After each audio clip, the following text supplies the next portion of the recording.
네. 사람은 누구나 기도를 합니다. 종교를 가지고 있든지 있지 않든 간에 또 그것이 기독교이건 그렇지 않건 모든 종교를 불문하고 다 기도를 하죠. 다만 누구에게 무엇을 하는가의 차이만 있을 뿐 누구나 다 기도를 합니다. 그래서 어떤 목사님은 인간을 기도하는 동물이다 이렇게 명명했는데요. 저는 이것보다 조금 더 유식하게 호모 프레이쿠스 뭐 이런 식으로 한번 지어봤습니다. 훨씬 더 멋있지 않습니까? 기도하는 인간. 여러분 왜 기도하십니까? 뭔가 긴급한 일이 있으시죠? 필요한 것도 있고요.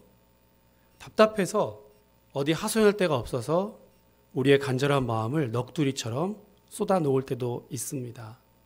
또 어떤 분들은 마음의 평안을 얻기 위해서 기도합니다. 이렇게 대답하시는 분도 있습니다.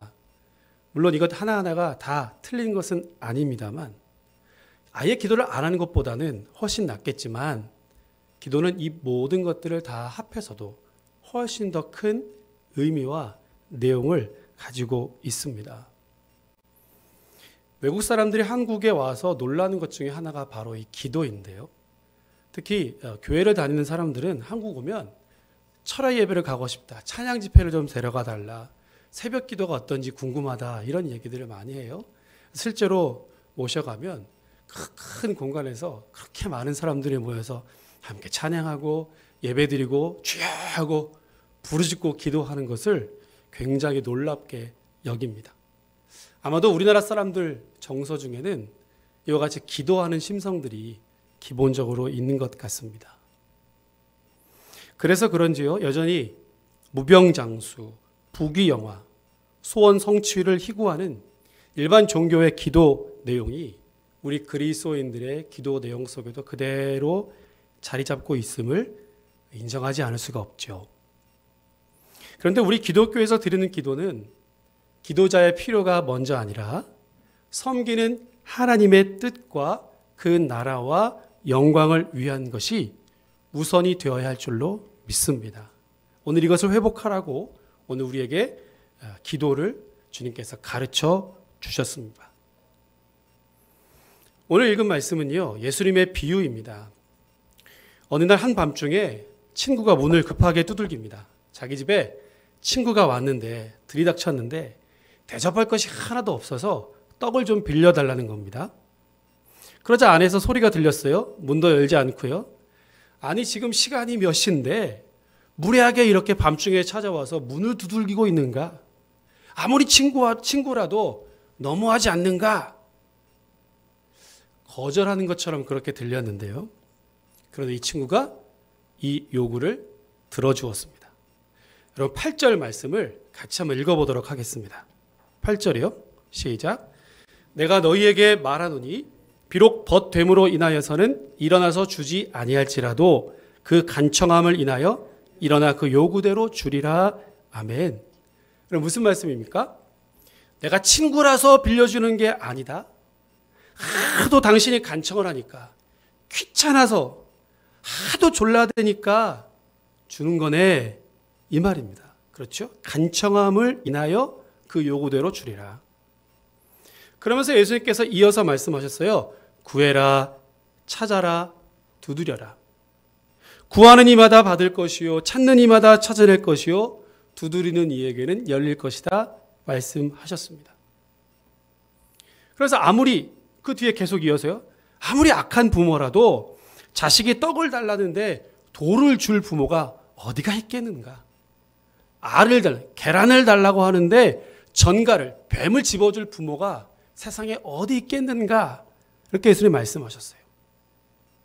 13절에서는 그래서요. 하물며 너희 하늘 아버지께서 구하는 자에게 성령을 주시지 않겠느냐 하시니라. 아멘. 여러분 그러니까 오늘 말씀은요. 결론적으로 모든 기도는 하나님께서 들으신다. 기도하면 응답하신다입니다. 그렇죠? 그런데 성령까지 더물어 주시겠다니 기도하지 않을 이유가 없지요. 조금 더 추가를 해보면 지난주에 우리가 마리아가 예수님의 발치 아래 앉아서 간절하게 그 말씀을 들었던 장면을 보았는데요. 이렇게 제자들은 하나님의 말씀을 온전히 듣고 실천해야 한다. 두 번째, 기도를 열심히 해야 한다. 이것을 가르쳐주는 말씀입니다. 자, 그런데 정말로 기도하는 것마다 다 응답되던가요? 실제로 그렇지 않은 경우도 많이 있죠. 기도는 열심히 하지만 응답받지 못하는 경우들도 많이 있습니다. 때로는 십수년째 아니면 평생을 기도하는데도 여전히 하나님께서 응답하지 않는 것처럼 보일 때가 많이 있습니다. 그럼 뭔가가 잘못된 거죠. 하나님께서 기도를 응답해 주신다고 했는데 그분이 기도를 들어주지 않으시거나 아니면 기도하는 내가 잘못됐거나 둘 중에 하나가 잘못됐겠죠. 오늘 간청하는 이 친구의 비유 그리고 이어서 예수님의 말씀은 한 제자의 질문으로부터 시작되었습니다. 1절 말씀이요. 한 번 더 읽어보겠습니다. 같이 읽습니다. 시작. 예수께서 한 곳에서 기도하시고 마치심에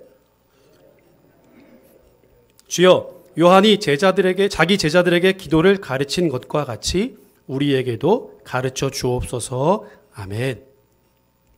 아마도 적어도 요한 공동체 안에는 요한의 제자들 사이에서는 요한이 가르쳐준 기도를 하고 있었던 모양입니다. 아마 그게 부러웠던지 우리에게도 그런 기도를 가르쳐 달라 요청했습니다. 그래서 예수님께서 너희들은 그럼 이렇게 기도해라 라고 기도를 다시 가르쳐 주셨습니다. 이른바 주님이 가르쳐 주신 기도, 주기도문, 주기도죠. 여러분 이 말은요, 기도는 배워야 한다는 것이고요. 제자라면 당연히 주님의 기도를 배워야 한다라는 뜻입니다. 주님께서 가르쳐 준 기도를 바르게 알고 바르게 기도해야 한다는 말씀입니다. 그래야 구하면 얻게 될 것이고 찾으면 찾게 될 것이고 두드릴 때마다 열려질 것이다 라는 말씀입니다. 굳이 이것을 말씀드리면 기도 응답의 비결은 바로 이렇게 기도해야 한다라는 거죠. 그렇다고 어릴 때 주일학교 때 그랬던 것처럼 주기도문 100번 빨리 외우기 뭐 이렇게 하면 응답을 빨리 하신다. 이거는 절대 아니겠죠, 여러분? 자, 그럼 주님께서 가르쳐 준 기도가 도대체 무엇이길래요? 또 다른 기회가 있으면 주기도문의 문장 하나하나를 다시 자세하게 공부해 보고 싶은데요. 오늘은 그 대략적인 내용들만 함께 살펴보려고 합니다. 자, 무엇을 어떻게 구해야 응답받는 기도일까? 첫 번째는 하나님의 이름이 거룩하게 받들어지기를 위하여서 기도해야 합니다. 2절 하반절에요. 아버지여 이름이 거룩히 여김을 받으시오며 그랬습니다. 주기도문은 크게 두 부분으로 나눌 수 있는데요. 앞부분은 하나님 아버지의 이름과 나라와 뜻을 구하는 기도이고요. 뒤에 부분은 우리의 양식과 죄 사함과 구원을 위해서 기도하는 내용입니다. 자, 맨 먼저 우리가 지금 읽은 이 말씀은 기도에 있어서 중요한 우선순위는 기도를 듣는 분에게 있다라고 하는 것을 가르쳐 줍니다. 내가 지금 기도를 하고 있지만 들으시는 하나님이 주인공입니다. 모든 초점은 내가 아니라 하나님께 맞추어야 한다라는 겁니다. 그래서 우리가 구해야 할 우선순위는 맨 먼저 구해야 할 것은 아버지의 거룩하신 이름입니다. 자, 그 주님의 이름이 거룩하게 여김을 받으신다. 여러분, 누군가의 이름은 단순히 그 이름을 구분하기 위해서 부르는 것만은 아니죠.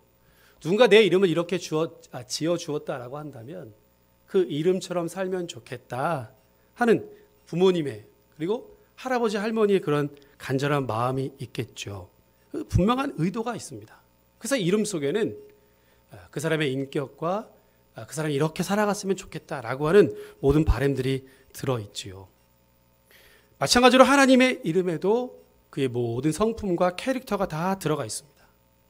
그런데 하나님의 이름은요, 누가 붙여준 것이 아니라 출애굽께서 말씀하시는 것처럼 나는 스스로 있는 자다. 당신 스스로 당신의 이름을 불러주셨습니다. 이 말은 우리가 노력을 해가지고요, 뭔가를 열심히 해가지고 그분의 이름을 막 높여드리는 것이 아니고요, 그분의 이름이 거룩하지 않기 때문에 제발 좀 거룩하게 해주십시오, 이렇게 요구하는 것도 아닙니다. 여러분, 이 말씀은요, 하나님께서 자신의 이름을 그분의 백성에게 그리고 모든 인간들에게 나타내 주시기를 기도하는 것입니다. 온 세상과 열방이 하나님의 이름을 그래서 거룩하게 여겼으면 좋겠다라고 하는 것이죠.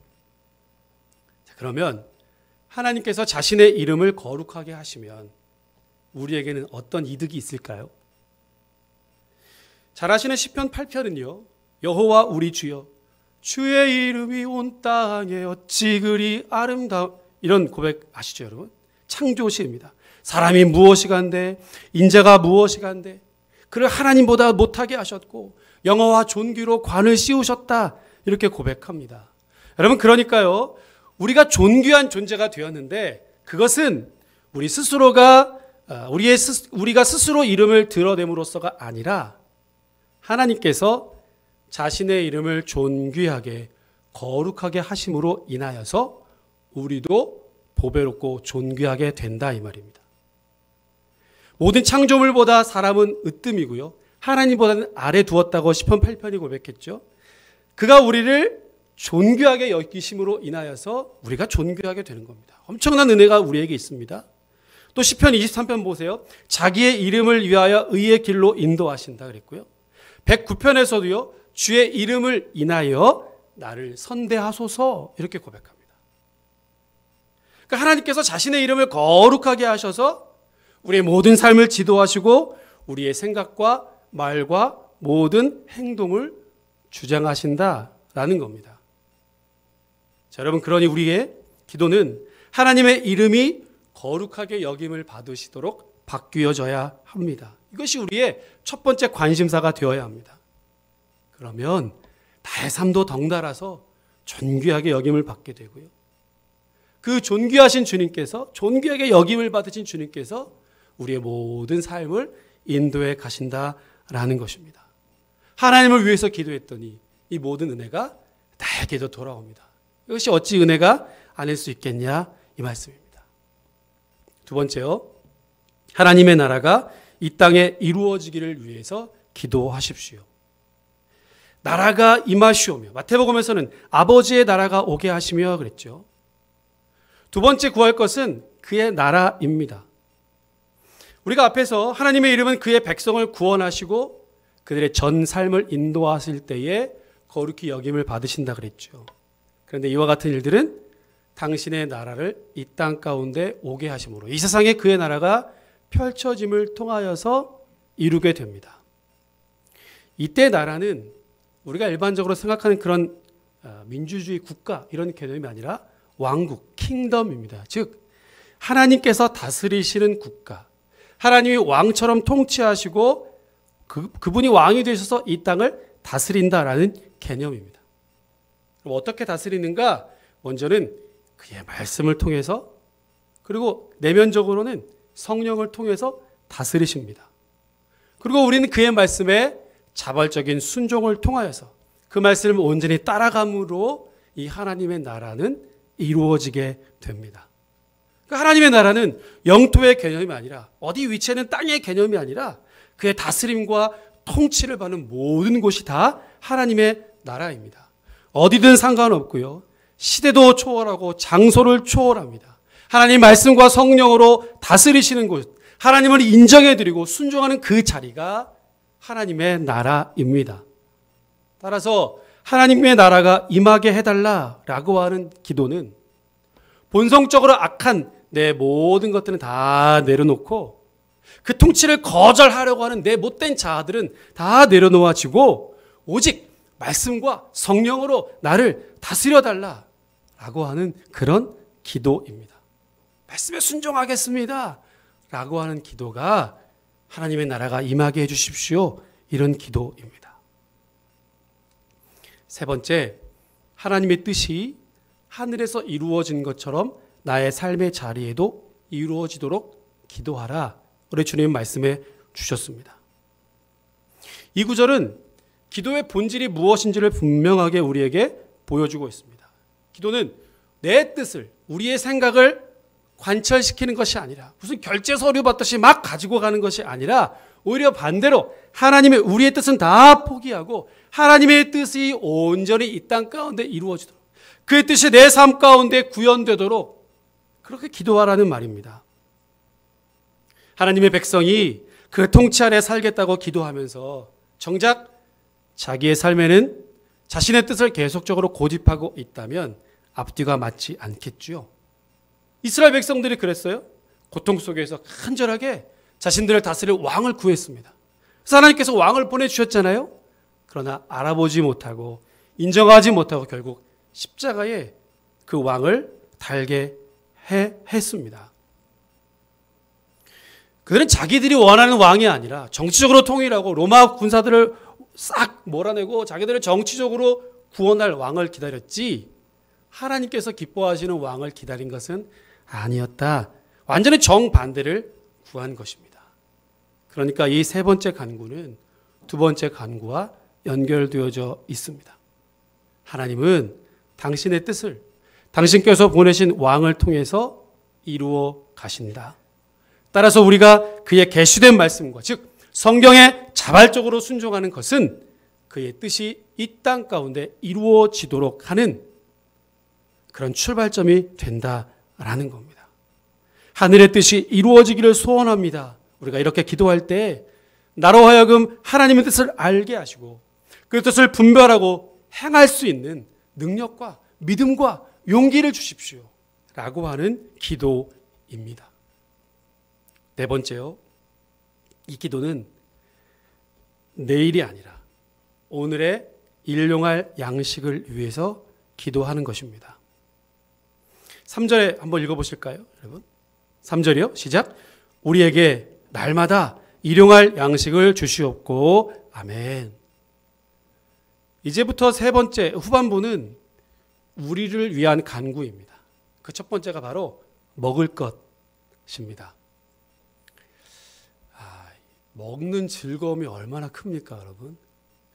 우리 하루의 일과 중에 이 먹는 시간이 빠진다 그러면 진짜 하루하루가 재미가 없을 거예요. 자주는 안 하지만 어쩌다가 금식을 하면요, 그렇게 시간이 안 가고 할 일도 없고 그날 하루의 인생이 그렇게 재미가 없을 수가 없어요. 그래서 어떤 사람들은 전국을 다니면서 어디가 맛있다 그러면 멀리까지 가서라도 몇 시간씩 기다리면서 맛있는 음식 먹지 않습니까? 그만큼 먹는 것이 우리에게 귀한 것입니다. 너무나 즐거운 기쁨을 우리에게 줍니다. 이게 없다면 그 즐거움이 없는 것이죠. 여러분, 그런데 이 즐거움 역시 하나님께서 우리에게 허락하신 것입니다. 우리가 하루하루 먹을 수 있는 것은 다 하나님께서 허락하신 것, 하나님의 은혜라는 말씀입니다. 따라서 먹을거리가 있어서 감사한 것이고요. 먹을 수 있는 건강 주신 것도 감사해야 합니다. 혹 건강이 좋지 않으면 아무리 산의 진미가 내 눈앞에 있더라도 그것이 무슨 소용이 있겠습니까? 환자들에게 물어보면 너무 입이 껄끄러워서 못 먹겠다는 겁니다. 정말 먹고 싶은 것이 있어서 먹으면 그것이 쓰다는 겁니다. 그럼 바로 이것이죠. 먹을 수 있는 것이 있어서 감사하는 것이고, 먹을 수 있는 건강이 있어도 감사한 것이고, 이 모든 것들이 다 하나님께로부터 온 것이고 하나님이 허락하셔야 가능한 일들입니다. 자, 그런데 여기 보세요. 나의 양식이 아니라 뭐라 그래요? 우리에게 날마다 일용할 양식을 주시고, 내 양식이 아니라 우리의 양식입니다. 여러분, 이것에 주목해야 합니다.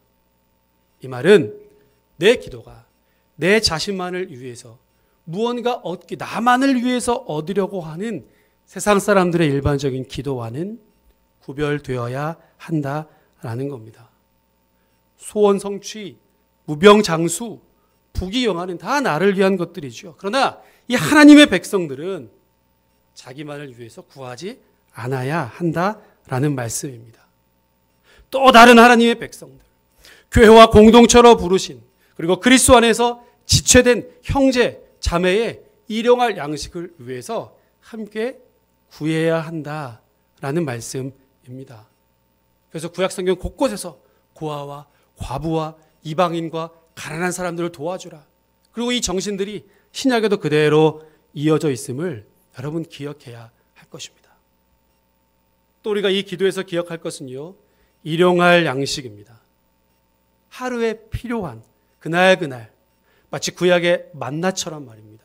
40년 동안 이스라엘 백성들이 그날 내리는 만나를 먹고 살았던 것처럼 큰 원칙이 있죠. 그날 먹을 것만이죠. 욕심내고 더 거두면 어떻게 됩니까? 다 썩어서 버리게 되었습니다. 안식일 전날만 이틀치의 양식을 구할 수가 있었죠. 여러분이 만나는요, 하나님의 백성은 하늘만 바라보고 살아야 한다라고 하는 것을 알려주는 말씀입니다. 날마다 일용할 양식만을 거두게 하심으로 절제를 배우게 하시고요, 하나님만 의지하도록 하는 법을 이 광야에서부터 가르쳐 주셨습니다. 그러니까 하나님의 백성들은 욕심을 넘어서 탐욕스럽게 불안한 내일을 핑계 삼아서 썩어 나가도록 창고를 채우는 존재가 아니라 그날 주시는 은혜를 붙들고 살아가는 존재이다 라고 하는 것을 우리에게 말씀해 주신 것입니다. 그러니 일용할 양식을 주시옵소서 라고 하는 기도는요, 내 입만을 위한 것 아니고요, 우리 공동체와 이웃을 향한 그런 마음을 가지고 위한 기도이고요. 그래서 오직 하나님만 바라보겠습니다 라고 하는 고백입니다. 내일 당장 먹을 것이 없어도 내일이 되면 또 하나님께서 채워주시는 그 하나님을 전적으로 여러분 신뢰하십시오. 가난하게도 마시고 부하게도 마십시오 라고 하는 이 아굴의 기도는 바로 그와 같은 뜻입니다. 다섯 번째, 모든 사람을 용서하는 기도가 주님의 기도입니다. 여러분 4절을 한번 읽어보실까요? 같이 읽겠습니다. 시작. 우리가 우리에게 죄 지은 우리 죄도 사하여 주시옵고. 아멘. 여기까지만 볼까요? 혹시 빚 있습니까? 빚 져보셨나요? 갚을 빚이 있는 사람들은 가슴이 막 바짝바짝 탄다면서요. 그 갚을 날이 다가오면은 굉장히 힘들다는 말씀 하시더라고요. 요즘같이 사업이 힘들고 그러면 직원들 월급 주는 날이 왜 이렇게 빨리 돌아오냐고 사업하시는 분들은 그런 말씀도 하시더라고요. 여러분, 이 말씀에는, 이 기도에는 우리 모두가 죄인이라고 하는 전제가 깔려 있습니다. 그래서 우리는 빚진 자라고 표현하죠. 복음의 빚진 자들입니다. 그 누구도 예외가 없습니다. 그래서 사람들은 이것을 해결해 보려고 갖가지 노력을 해봅니다. 그런데 아무리 노력하고 아무리 무언가를 해보아도 이 빚을 스스로 갚을 수가 없습니다. 마치 늪에 빠지면 발버둥 칠수록 더 깊이 빠져들지 않습니까? 그래서 아무리 무언가 노력을 해도 여기에서 헤어나올 수 없는 겁니다. 그런데 이 복음의 빚, 이 빚이 해결됩니다. 어떻게요? 무엇으로요? 그리스도의 보혈로, 십자가의 은혜로, 십자가의 예수 그리스도가 못 박히심으로 하나님께서는 그의 무한하신 사랑과 그의 공의를 우리에게 나타내 보이셨습니다. 이 두 가지가 동시에 만족된 곳이 바로 십자가입니다. 그래서 저와 여러분들은 완전한 자유인이 된 줄로 믿습니다. 그런데 이렇게 자유를 얻었으니까 이제 우리의 마음대로 살아도 되겠는가? 그렇지 않습니다. 여전히 우리는 죄인입니다. 그저 우리는 용서받은 죄인이고요, 탕감받은 죄인일 뿐입니다. 바울의 고백대로라면 종된 자유인입니다. 여러분, 이 사실을 늘 기억해야 돼요. 내가 탕감받았다는 것, 누군가 나를 대신, 내 모든 죄를 대신 지불해 주신 것뿐이지 우리 죄가 완전히 없어진 것은 아닙니다. 의롭다 하신 옷을 입혀주어서 내 안에 더러운 것이 잠시 감추어져 있을 뿐입니다. 따라서 우리는 늘 다른 사람들을 용서해야 합니다.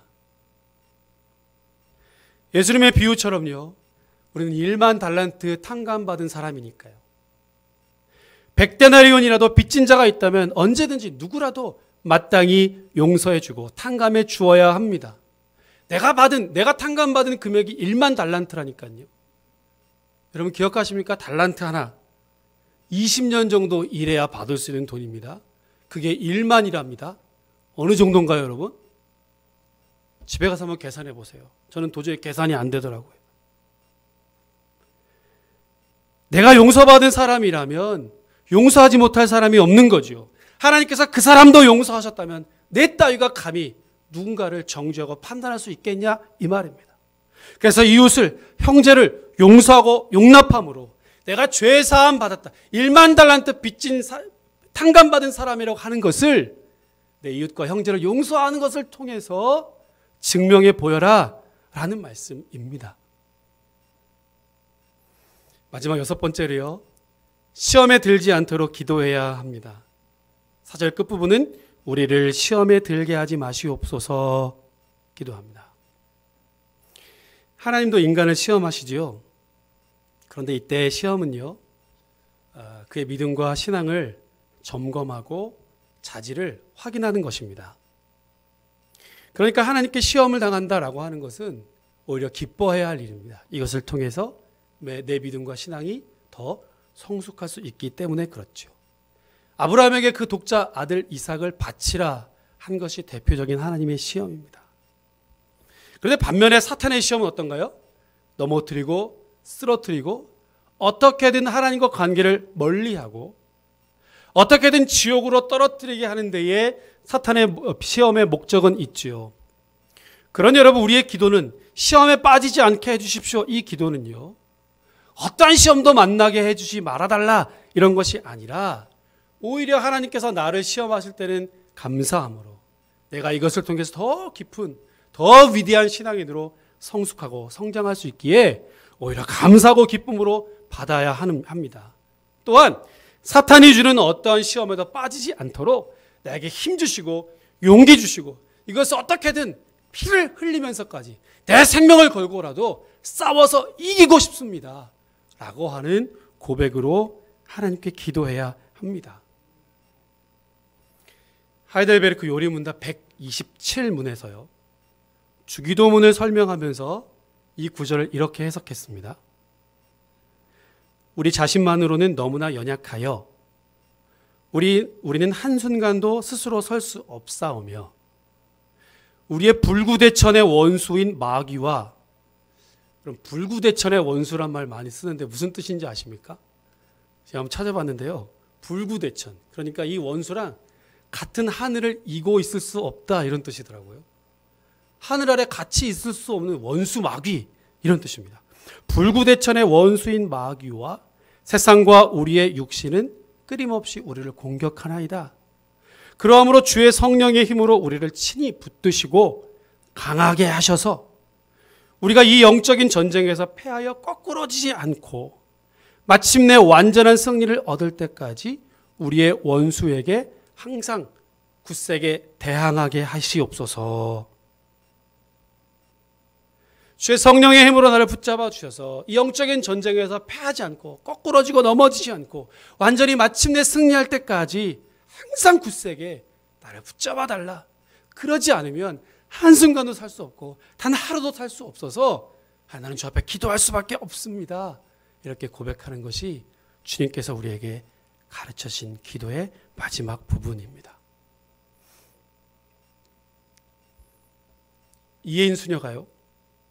꽃을 보다가 꽃과 기도가 비슷하게 닮아 있다라고 하는 생각을 했답니다. 슬플 때도 기쁠 때도 꽃을 주고받잖아요. 그리고 위로하는 것처럼 슬플 때도 기도하고 기쁠 때도 기도를 하니까 꽃과 기도가 닮았다는 겁니다. 그래서 이렇게 그 시를 적었어요. 꽃과 기도 이혜인. 슬플 때도 꽃, 기쁠 때도 꽃. 사람들은 늘 꽃을 찾으며 위로를 주고받지. 슬픈 때도 기도, 기쁠 때도 기도. 무슨 일이 생기면 사람들은 기도부터 청하면서 마음의 평화를 구하려고 하지. 꽃이 기도가 되고 기도가 꽃이 되는 아름다운 길 위에서 꽃을 닮은 사람들을 보니 너도 행복하지 않니? 여러분 참으로 그렇습니다. 기쁠 때도 기도, 슬플 때도 기도, 언제나 우리는 기도해야 합니다. 기도하지 않고는 단 한순간도 살 수 없습니다. 도대체 얼마나 믿음이 크시길래 기도하지 않습니까? 도대체 얼마나 믿는 구석이 있으시길래 기도하지 않고 삽니까? 하나님은 저와 여러분 모두의 기도를 들으시고 응답하시는 분인 줄로 믿습니다. 하나님, 우리가 기도할 때마다 들으시고 하늘문을 활짝 여시고 응답하십니다. 단 하나님의 이름이 거룩히 여김을 받으시면서 그의 나라와 뜻이 온전히 우리의 삶 가운데 이루어질 때 나의 모든 생각과 나의 모든 정욕들은 다 내려놓아주고 주님의 뜻만을 구하며 주님 말씀대로 살겠다고 고백할 때 그 하나님의 기도의 응답은 저와 여러분 모두에게 있는 줄로 믿습니다. 이와 같은 축복이 여러분 모두의 삶 가운데 임하시기를 주님으로 축원합니다. 기도하겠습니다. 하나님 아버지, 하나님은 우리의 모든 기도를 들으시고 우리의 간구를 받아 응답하시는 분인 줄로 믿습니다. 그러나 우리의 생각과 우리의 욕심과 내 정욕대로가 아니라 하나님의 이름을 거룩히 여김을 받으시오며 주님의 나라와 뜻이 이 땅 가운데 이루어지며 주님 말씀에 온전히 순종하며 결단하고 악에서 건져달라, 주님의 도우심이 필요하다 간절히 내 자신을 내려놓을 때 주님 우리의 모든 기도를 응답하시는 줄로 믿습니다. 이와 같은 기도 응답의 놀라운 은총들이 우리의 삶 가운데 넘쳐나게 하여 주시옵소서. 감사를 드리옵고 예수님의 이름으로 기도합니다. 아멘.